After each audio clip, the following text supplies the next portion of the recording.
बिस्मिल्लाहिर्रहमानिर्रहीम। मैं हूं ताहिर डेंसा और आप देख रहे हैं STTV। अजीब किस्म का सैलाब है कि दरिया भी अपनी हदूद दो क़यूद छोड़ के बाहर निकल रहे हैं और ज़ाहिर है, लेकिन ये सदियों से होता है। उसके साथ ही साथ जबकि दरिया भी बिफरे में अर्बन हैज़र्ड भी है कि बारिशें गिर रही हैं और शहर डूब रहे हैं। यानी कि आज ही एक दिन पहले इस्लामाबाद में हुई हैं और बहुत से G8 वगैरह सेक्टर में गाड़ियाँ बह गई, मोटरसाइकिल बह गई, ज़्यादा फ्लडिंग थी, दरख्त गिरे गाड़ियों के ऊपर। तो ये इस किस्म की चीज़ें चलती हुई आ रही हैं। एक चीज़ और है कि जो दरियाओं के चैनल हैं, बड़े बड़े जो वाटर चैनल्स हैं, सिंध है या तवी है या जो डिफरेंट झेलम जो दरिया कहते हैं, उनमें भी पानी आ रहा है। बट कश्मीर में भी एन उसी वक्त पानी आ रहा है। सिर्फ ग्लेशियल आइस नहीं आ रही, बारिशें जो हैं, प्रेसिपिटेशन सिर्फ ये नहीं है बल्कि प्रेसिपिटेशन की जगह भी चेंज हो रही है, जिसके साथ मिट्टी भी आ रही है। क्योंकि जो बचे पहाड़ हैं, यंग पहाड़ हैं कश्मीर के और हिमाचल के, जिनमें मिट्टी भी अभी एलुवियम सॉइल का बहुत सा कंटेंट है, जो कि ऊपर वाले पहाड़ों से बह के पंजाब के मैदानी इलाकों में और सिंध में भी किसी हद तक पहुंच गया हुआ है। इसीलिए फर्टाइल ज़मीन है यहाँ पे उस एलुवियल कंटेंट की वजह से। तो ये फिनोमेना जो ये तो है, बट इस हैज़र्ड को डिज़ास्टर में किसने कन्वर्ट किया? क्या ये गवर्नेंस थी, हमारी मिस गवर्नेंस थी? क्या हमें पता था? और who is responsible for that? इस चीज़ को समझने के लिए बजाय किसी पॉलिटिशियन या किसी अफसर को जिसकी दायरा कार ड्यूटी कार्य उसके है, सारा काम करने का है, उससे बात करें तो कलर्ड हो जाती है। हमने कोशिश की कि एक ऐसे एक्सपर्ट से बात की जाए जो आपको दानिश्वरी और एकेडेमिया के अंदर रहते रहते इन सब चीज़ों को समझा सकेगा और हमें समझ भी आ सकेगी, कम से कम आइंदा प्लानिंग के लिए। हमारे साथ मौजूद हैं नसीर मेमन, जो फ्लड और वाटर तो है, वाटर सेक्टर के काफ़ी डेकेड से एक्सपर्ट समझे जाते हैं। और मुझे ये पता है कि अनऑफिशियल कैपेसिटी में वो डिफरेंट पॉलिटिकल पार्टीज़ की लीडरशिप को भी एडवाइस दिया करते थे, जो लीडरशिप बाद में गवर्नमेंट्स में भी रही और प्राइम मिनिस्टर बना। नसीर मेमन साहब, वेरी वार्म वेलकम। बहुत शुक्रिया जी। ये जो मैंने बात की थोड़ी हैज़र्ड वाली, ये थोड़ा सा पहले एक्सप्लेन करें कि ये क्या है, क्यों ये गवर्नेंस भी है या नहीं है, या क्या, थोड़ा सा एक्सप्लेन करें, फिर इसको हम आगे लेके चलते हैं। भाई साहब, ऐसा है कि वजह बात है कि क्लाइमेट चेंज का एक इम्पैक्ट है, उससे कोई डिनायल नहीं है। लेकिन हमने क्लाइमेट चेंज और क्लाउड बर्स्ट में ज़रा पनाह भी ले लिए। अच्छा, नैरेटिव किया तक हमारे साथ जो कुछ होगा, अगर मेरे पाँव में जूती नहीं है और कांटा चुभ गया है तो बड़ा आसान है कि मैं कहूँ मेरी किस्मत में लिखा था। भाई जूती तो पहन सकता था ना अगर कांटे रास्ते में थे।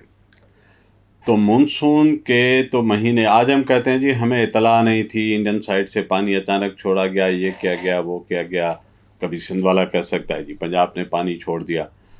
पता है हमें कि ये 2-2.5 महीने इस पूरे खित्ते में, चाइना से लेके इस पूरे बेल्ट में मानसून होता है और इसमें आपके साथ कुछ भी हो सकता है।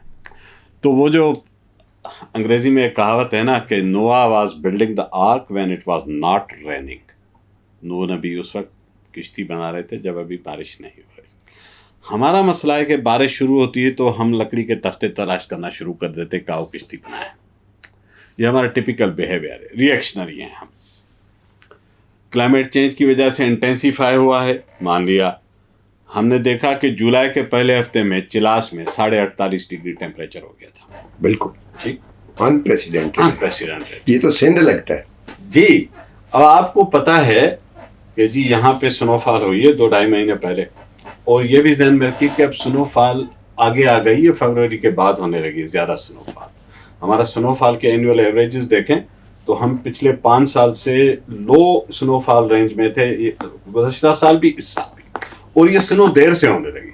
जब देर से होती है तो क्या होता है? जब ये देर से होती है, फ़र्ज़ करें अगर पहले दिसंबर में होती थी, जनवरी में होती थी, अब ये फरवरी के बाद होने लगे, तो जब तक गर्मी आती है ये अभी कच्ची बर्फ होती है, अभी वो जमी नहीं होती, आइस नहीं बनी होती है।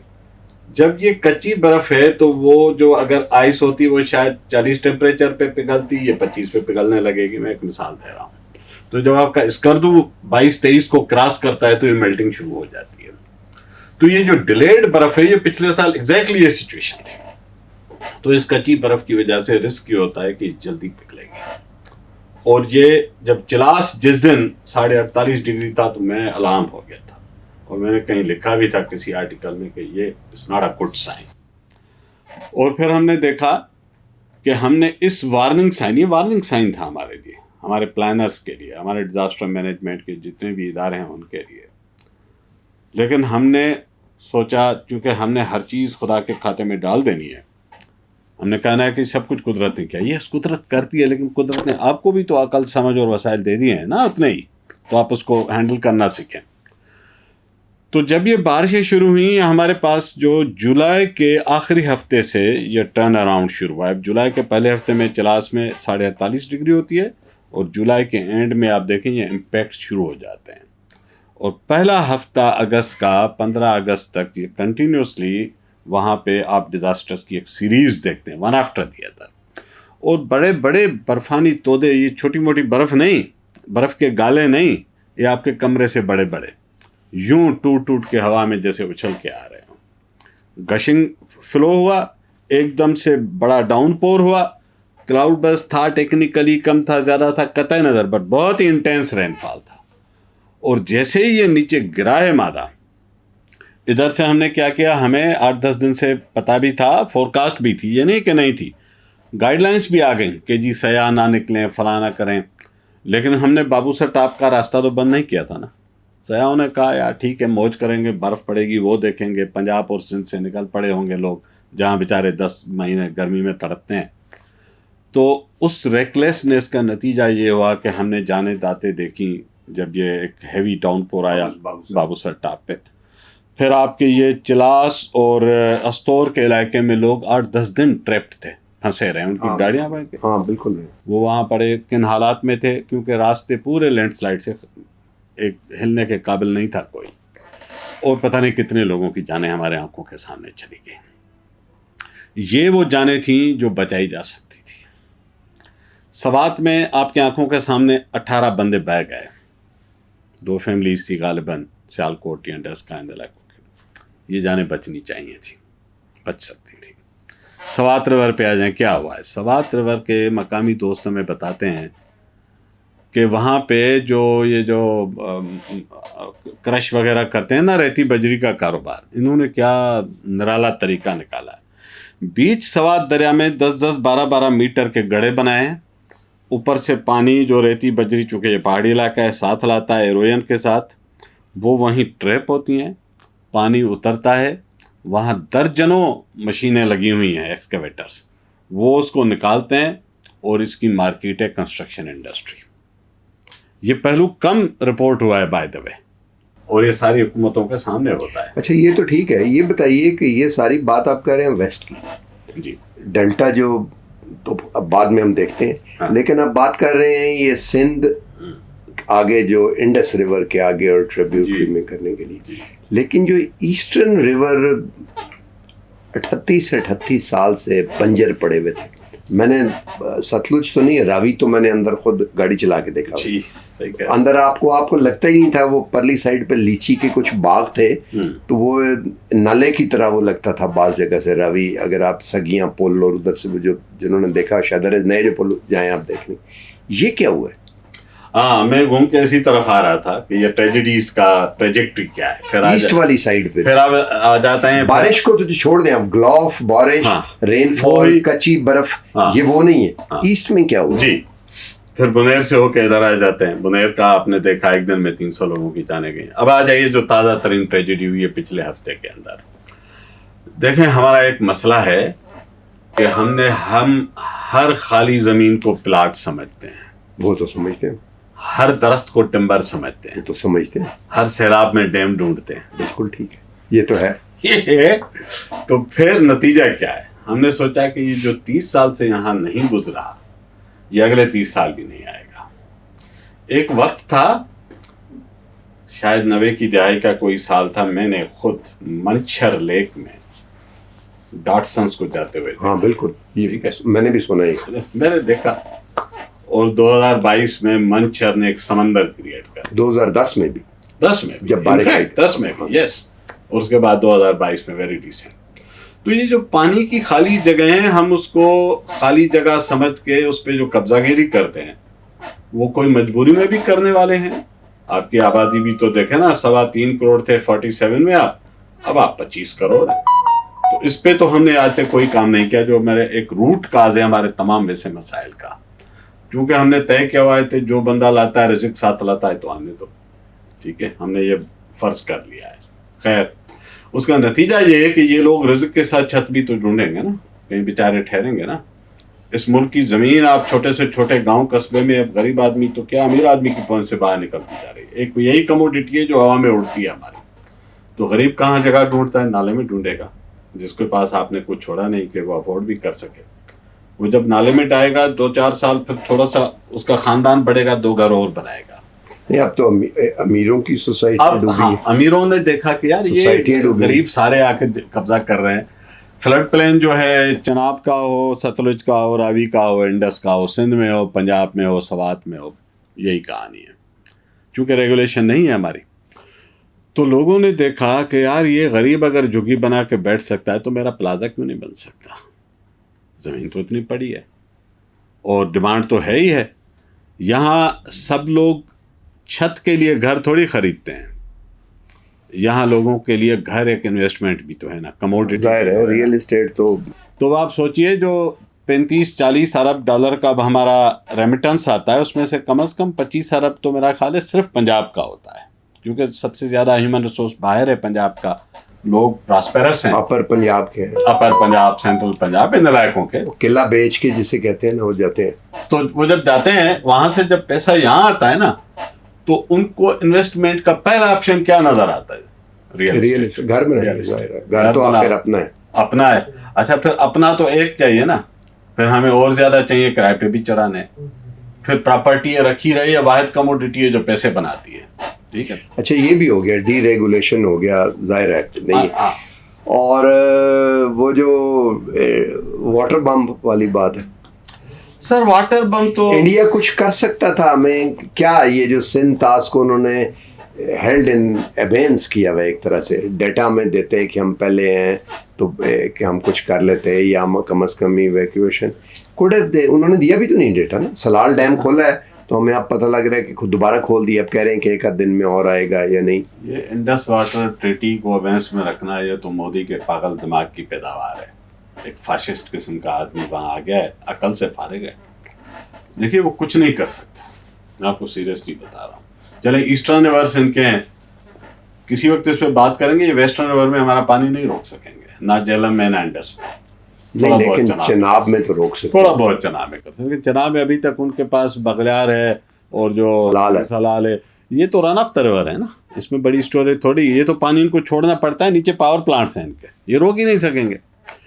जहाँ से पानी ज़्यादा आया है, वो जहाँ से अगर बड़ा डैम है, तो वो तो सतलुज पे था ना, वहाँ पे बाखड़ा है ना 7 मिलियन एकड़ फीट का, या आगे बयास का पोंग है, ये दोनों मिल जाते हैं। 2023 में सतलुज का जो फ्लो था, ये दोनों के स्पिलवेज खुले थे, वहाँ बहुत ज़्यादा बारिश हुई थी। इस मरतबा 20 अगस्त के बाद डेटा उठाएं तो वहाँ पे इंडियन साइड पे हिमाचल प्रदेश, उत्तराखंड, हरियाणा, पंजाब, जम्मू कश्मीर, ये सारे इलाके शदीद बारिशों के लपेट में। बाय द वे, ये जो बाखड़ा और पौंग और रंजीत सागर डैम है, ये इसके बीच में और हमारे बॉर्डर के बीच में कम से कम 700-800 किलोमीटर का फासला भी है।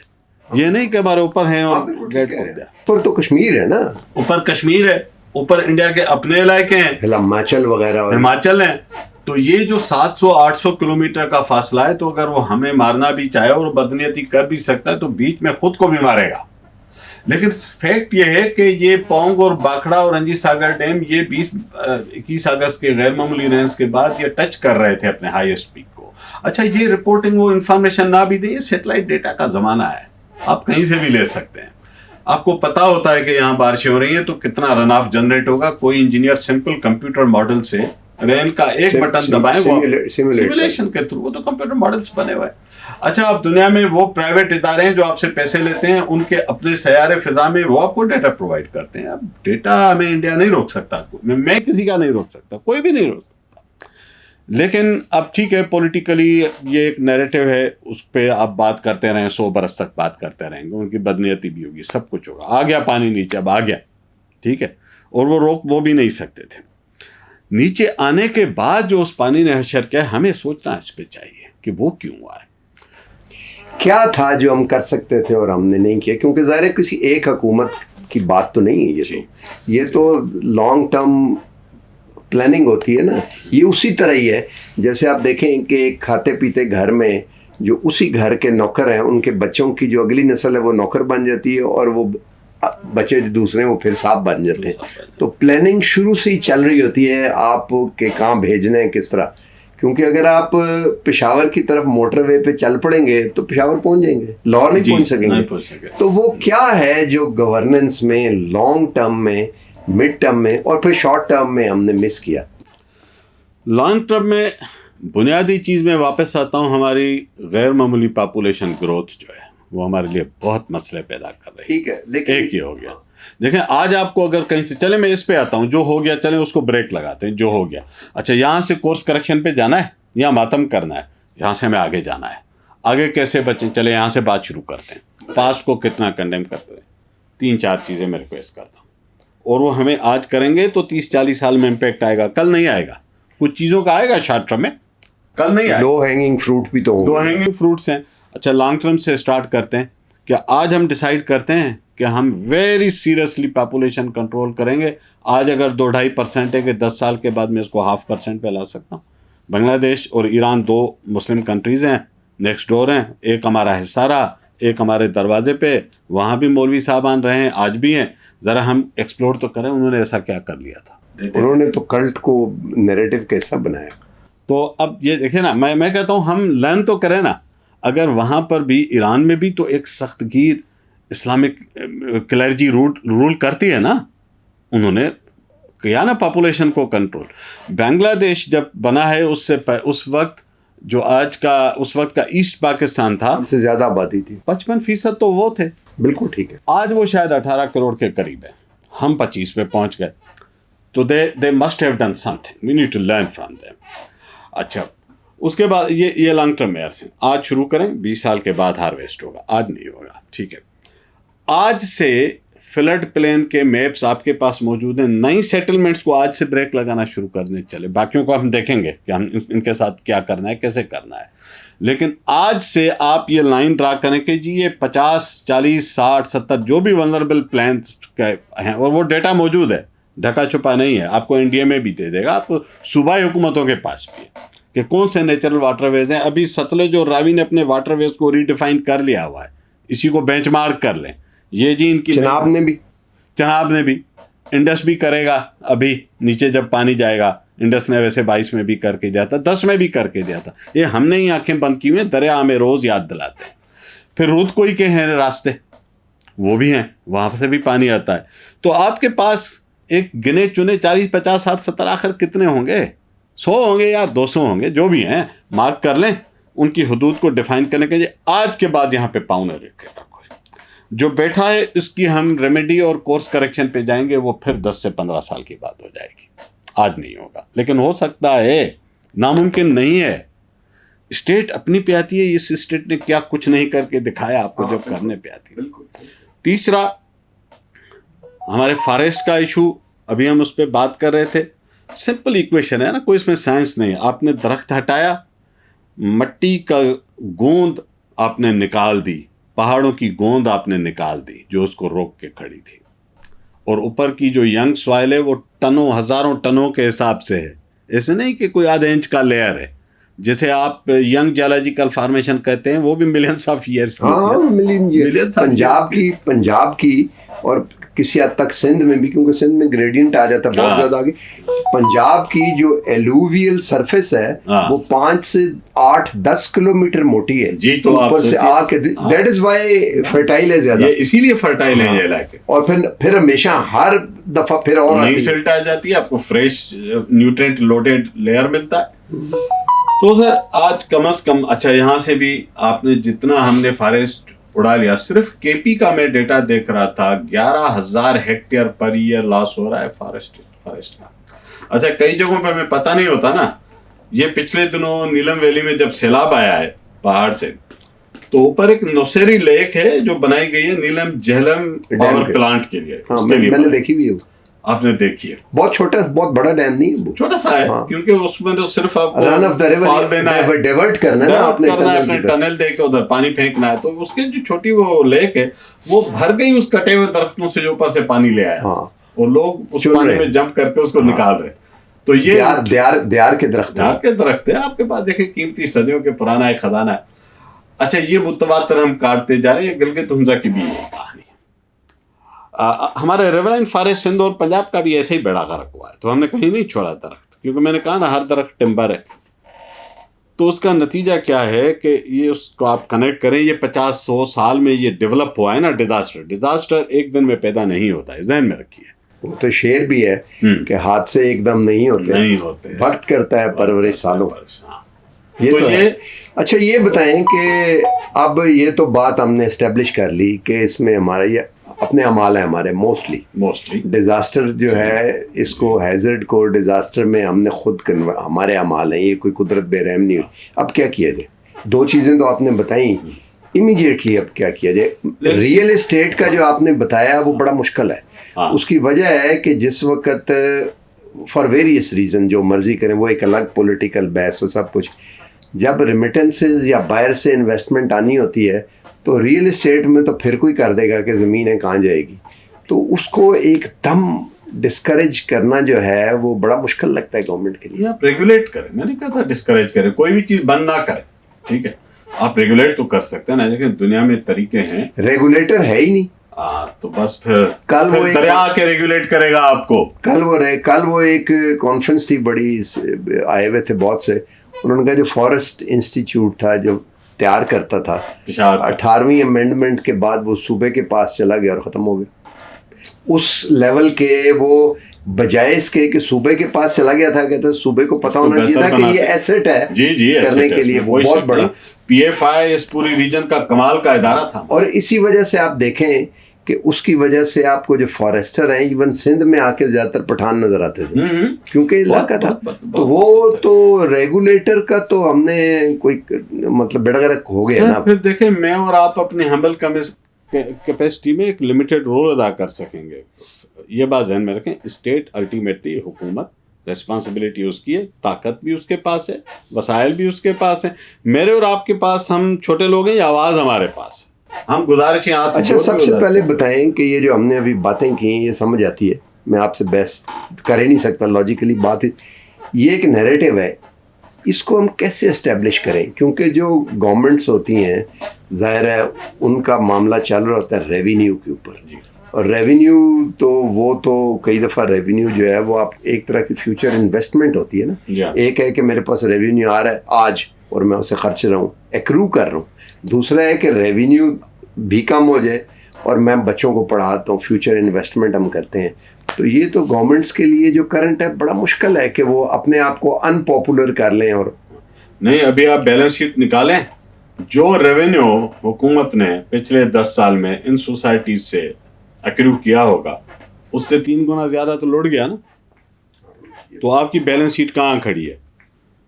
अगर आपने 10 साल में ये जो पूरी एम्पायर क्रिएट की कि इससे रेवेन्यू आएगा, आपको टैक्सेस मिलेंगे, गो के टैक्सेस और रेवेन्यू के अदर सैन ऑप्शंस क्या ख़त्म हो गए हैं इस मुल्क में? हाँ बिल्कुल, हमने उसको नज़रअंदाज कर दिया है। हमने शॉर्ट साइटेड में इमीडिएटली, क्योंकि हमें अरबपतियों ना, लेकिन होना 24 घंटे में, ये जहन में रखिएगा।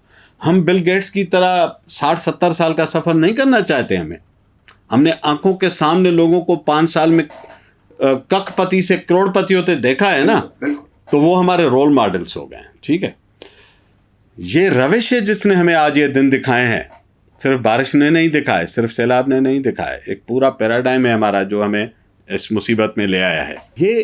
मैं ये कहता हूँ कि आप सिर्फ आज जो आपकी रियल इस्टेट का सिर्फ सेक्टर है, सिर्फ मैं रियल इस्टेट को भी छोड़ दें सर, और टिम्बर और आपका और इंफ्रास्ट्रक्चर। देखिए, आपने दरिया पे पुलें बनाई, हमें ज़रूरत है, हमें दरिया के अक्रॉस लोगों को कनेक्ट करना है। लेकिन जहाँ चनाब का पार्ट हो 12 किलोमीटर, वहाँ जब आप बनाते हैं ना 2.5 किलोमीटर की नैरो एक पुल, और दोनों आप उसको फिलिंग करके जब सड़क बनाते हैं, तो आपने इतने बड़े चौड़े को इतना उसका ये थ्रोट नैरो कर दिया कि वो ऊपर नहीं उठेगा, पीछे नहीं जाएगा और पलटेगा नहीं, तो क्या करेगा? आप किसी जगह पे आज जाके पूछ लें जहाँ पुलें हैं, ये सिंध में भी और पंजाब में भी और सवात में भी, उन पुलों के बैक फ्लोज हैं, क्योंकि इनकी डिज़ाइनिंग ठीक नहीं है। ये आपके उस ट्रेडिशनल इंजीनियर्स जिन्होंने बनाई है ना, मैं एक मिसाल देता हूँ, उससे समझ जाएगा। कभी आपको मौका मिले तो आप हैदराबाद से सहमन की तरफ ट्रेवल करें इंडस हाईवे पे। मेरे पास फोटोज़ है, मैं आपको दिखा सकता हूँ। एक पुराना एंशियंट टाउन है आमरी, छोटा सा गांव है, प्री हिस्टोरिक है, मोहनजोदड़ो से पुराना। हमने उसको एक्सकेवेट नहीं किया, हमें हिस्ट्री से दिलचस्पी नहीं है, वरना वहाँ भी प्लाजा खड़ा करना ज़्यादा अफजल नज़र आता होगा।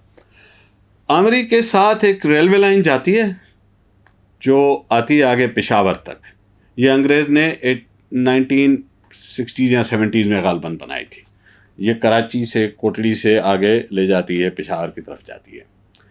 उसमें सामने केथर हिल्स हैं। मैं आमरी टाउन से थोड़ा पहले 5-10 मिनट पहले की ड्राइव की लोकेशन बता रहा हूँ, एग्जैक्ट आप कोऑर्डिनेट्स ले लें। सामने हिल्स हैं, वहाँ से पानी नीचे आता था। ये नेशनल हाईवे तब नहीं था। तो रेलवे लाइन में एक जगह आप देखेंगे तो अंग्रेज़ ने जो बनाई है, तो उसने कोई 200 मीटर की चौड़े उसके अंदर कलवर्ट्स दे दिए हैं, पिलर खड़े करके 10-10 मीटर, 50-50 मीटर के, जो भी स्पेन बना के उसको पानी का पैसेज दिया। इधर आ जाएं, 200 मीटर ईस्ट की तरफ हमने नेशनल इंडस हाईवे बनाया है। उधर 200-250 मीटर का चौड़ा कलवर्ट है, इधर हमने 30 मीटर का बनाया हमारे इंजीनियर्स। लेकिन ऊंचा होगा? नहीं है ऊंचा, साथ इंडस है, यूं इंडस खड़ा है आपके, और आप जब वहां से 200 मीटर से यूं पानी आएगा और यहाँ के यूं फंसेगा। तो मैं इसलिए कह रहा हूँ, जो इंजीनियरिंग डिज़ाइन है, जब 200-100 साल पहले किसी ने, जब डेटा भी अवेलेबल नहीं था, उसने कहीं से देख लिया कि इस जगह से पानी का फ्लो कितना है, उसने पुल को उतना चौड़ा बनाया। काजी अहमद आमरी पुल एक कहलाता है, सिंध में बना है। उसकी ज़रूरत शदीद थी, मैं इनकार नहीं करता। लाड़काना में एक पुल बनाया जो खैरपुर के साथ कनेक्ट करता है, अगेन बहुत शदीद ज़रूरत है। हमें ईस्ट वेस्ट कनेक्टिविटी सारे पाकिस्तान में चाहिए होती है। लेकिन उन पुलों का आप जाके ज़रा स्पेन देख लें और दरिया का वहाँ पे पार्ट देख लें, यूँ खड़े होकर सामने आपको नज़र आएगा। तो वो जो इस फाल्टी स्ट्रक्चर हमने डेवलप किया है ना, वो भी मुसीबत का सबब बन रहा है। जो पानी कोटली बैरेज तक पहुँचने में, सक्खर से कोटली बैरेज तक पहुँचने में अगर 3 दिन लेता था, अब वो 6 दिन लेने लगता है जब हाई फ्लो होता है, तो क्योंकि पानी फंस के निकलता है इन जगहों से। तो आप एक तरफ तो सहूलत पैदा करते हैं और दूसरी तरफ आवाम के लिए मुसीबत भी, खतरा खड़ा कर देते हैं। पूरा हमारे हाईवेज किस तरह बने, कहाँ से वाटरवेज को क्रॉस कर रहे हैं। ठीक है, हमने उनके नीचे दिए हैं पुल वगैरह, मोटरवे पे आपको नज़र आता है, लेकिन ये तो चलें, बड़े सड़कों पे तो नज़र आता है, छोटे छोटे लिंक रोड्स और छोटी सड़कों पे कोई नहीं ठेकेदार इन चीज़ों को देखता। पूरा जो हमारा हाउसिंग का इंफ्रास्ट्रक्चर, चलें इन्हीं हाउसिंग इंफ्रास्ट्रक्चर पे आ जाएं। जो बस्तियां बनती हैं, क्या वो पुराने ज़माने के जितने गांव हैं सिंध पंजाब के दरिया के इलाके में, वो ऊंचे टीलों पे हैं, जितने भी हैं पुराने। आप रोहड़ी से शुरू करें, मैंने सिंध को देखा है, ऊपर साउथ पंजाब में आ जाएं जी, ये सारे ऊपर आपको टीलों पे, चढ़ाइयों पे नज़र आते हैं, क्योंकि ये फ्लड प्लेन के साथ लोग, नाम भी उनके ऐसा ना, टिब्बा बूटे शाह, देखे ना, टिब्बों पे बने में। इवन पंजाब जो टिब्बा बूटे शाह, ये गुजरात वगैरह का, यहाँ कहीं मंडी बहुद्दीन प्लेन इलाके में, लेकिन उन्होंने प्लेन नहीं टिब्बे में बनाया, क्योंकि झेलम साथ से गुजर रहा है। तो वो लोगों की विजडम थी ना। हमने अब क्या किया है कि हमने तो इन्हीं दरियाओं के बीच में 20-20 फुट नीचे वाली ज़मीन को भी थोड़ा सा भराव करके वहाँ बस्तियाँ बना ली, और उसके हमने केची नाम से भी रख दिया। तो देखें, 3 चीज़ें मैं रिपीट करता हूँ। हमारा फॉल्टी इंफ्रास्ट्रक्चर, हमारा forest which is a natural cover जो आपको प्रोटेक्ट करता है, और तीसरा रिवर बेड की इंक्रोचमेंट्स। और ये जा बजा हैं सारे पाकिस्तान में, किसी सूबे में कम नहीं है। ये 3 चीज़ें अगर हम एड्रेस करें, अगर हमें लॉन्ग टर्म में इन चीज़ों को, और भी चीज़ें होंगी, मुझे ये 3 समझ में आती हैं, तो काफ़ी हद तक हो सकता। तो आप अगले 10-15-20 साल में मिटिगेशन करें आहिस्ता आहिस्ता, और ये और चीज़ें आने वाले दिनों में पता नहीं क्या शक्ल अख्तियार करें, लेकिन इससे हमें कुछ बचत हो सकती है। एंड पे अगर मैं ये कहूँ कि ये जो हैज़र्ड डिज़ास्टर में कन्वर्ट हुआ है, इसकी 80% रिस्पॉन्सिबिलिटी जो है वो मिस गवर्नेंस, जो लालच पे किसी हद तक डिफरेंट मबनी थी, उस पे, और 20% नेचुरल डिज़ास्टर है। तो ठीक होगा, मैं बिल्कुल एग्री करता हूँ, बिल्कुल। बहुत बहुत शुक्रिया। तो बॉटम लाइन ये है कि इसको एड्रेस किया जा सकता है। एक्सपर्ट की राय है, और इसको एड्रेस करने के लिए किसी हुकूमत, किसी रजीम, किसी सेटअप के इंटरेस्ट को, या किसी एक ख़ास तबके के इंटरेस्ट को, किसी बिजनेसमैन के बिजनेस या रेवेन्यू के, करंट रेवेन्यू के इंटरेस्ट को देखना ज़रूरी नहीं है, बल्कि कुदरत को देखने की ज़रूरत है, नेचर को। और क्लाइमेट चेंज जो है उसने इस हैज़र्ड को सिर्फ इंटेंसिफाई किया है, और आगे जाके ये दोबारा भी हो सकता है और रिपीट इम्कानात हैं। तो दिस इज़ हाई टाइम कि वो चीज़ जो हमने इल्म किताबों से तो अडॉप्ट नहीं किया, अब नेचर कोड़ा मार के हमें सिखा रही है, और अगर अब भी हम नहीं सीखेंगे तो शायद ये सज़ा कोड़े से और आगे भी चली जाए। आज तक के लिए इतना ही, मिलते हैं अगले प्रोग्राम में। अल्लाह हाफ़िज़।